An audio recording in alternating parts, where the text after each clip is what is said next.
तयारी आता BCCI आणि MCAने मिळून चांगली केली आहे असं मला सांगितलं गेलं आहे. मला थोड्याशा पूर्वाश्रमीच्या काही आठवणी जाग्या होतात. जेव्हा पाकिस्तान विरुद्ध भारताने फायनल जिंकली आणि गणपतीचा दिवस होता, आम्हाला रात्री मी आणि RR पाटील ठाण्यात गणपती बघत फिरत होतो, तेव्हा साहेबांचा फोन आला की आपल्याला स्वागत करायचं आहे. नंतर मग आम्ही बैठक घेतली. त्याच्यामध्ये कार्यकर्त्यांना बोलवावं असा एक सूर निघाला. मी म्हटलं मुंबईमध्ये कार्यकर्ते एक तर सकाळी 5-6 वाजता येणार नाही, पण म्हटलं क्रिकेटचं वेळ मुंबईकरांना इतकं आहे की जर यशस्वी झालो तर न भूतो न भविष्य ते गर्दी होईल.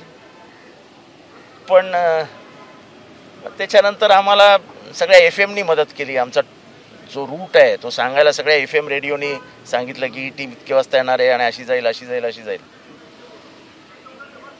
मग मी एक बस घेतली म्युन्सिपाल्टीतनं. मग त्याच्यावर स्टिकर्स लावले, त्याच्यावरती फ्लेक्स लावले आणि वरती ती उघडी होती. आणि साधारण सकाळी 7-7:30ला मिरवणूक सुरू झाली. 7-7:30ला सुरू झालेली मिरवणूक इथे येईस्तोवर इतकी तोबा गर्दी की माझ्या आयुष्यात मी अशी गर्दी बघितली नव्हती. म्हणजे लोक अशी जर गाडी जात असेल तर समोरच्या बाजूने येणाऱ्या गाडीमधले लोक खाली उतरायचे आणि गाडीवर चढून नाचत बसायचे. एक वेगळंच हे होतं.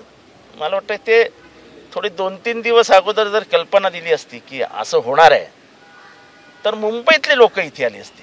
आता आज अचानक हे सगळं बाहेर पडतं आहे, त्याच्यामुळे मला कळत नाही एक्झॅक्ट काय होईल. आणि हा रूट इतकाच आहे, म्हणजे इथनं एक 5 मिनिटाचा रूट आहे.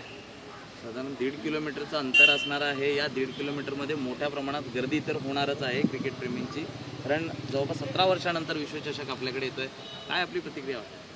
नाही, चांगलं आहे ना, आनंदाची गोष्ट आहे. भारत असं आहे की ह्याच्यात राजकारणाचा काही प्रश्नच येत नाही. भारत जिंकतोय ही एक मनाला आनंद देणारी गोष्ट आहे. त्याच्यामुळे चांगलं आहे. फक्त एक वाईट वाटतं की MCAचे अध्यक्ष अमोल काळे हे आज नाही आहेत. ह्याचं दुःख माझ्यासारख्या त्यांच्या एका मित्राला MCAच्या मेंबरला होत आहे. ABP माझा, उघडा डोळे बघा नीट.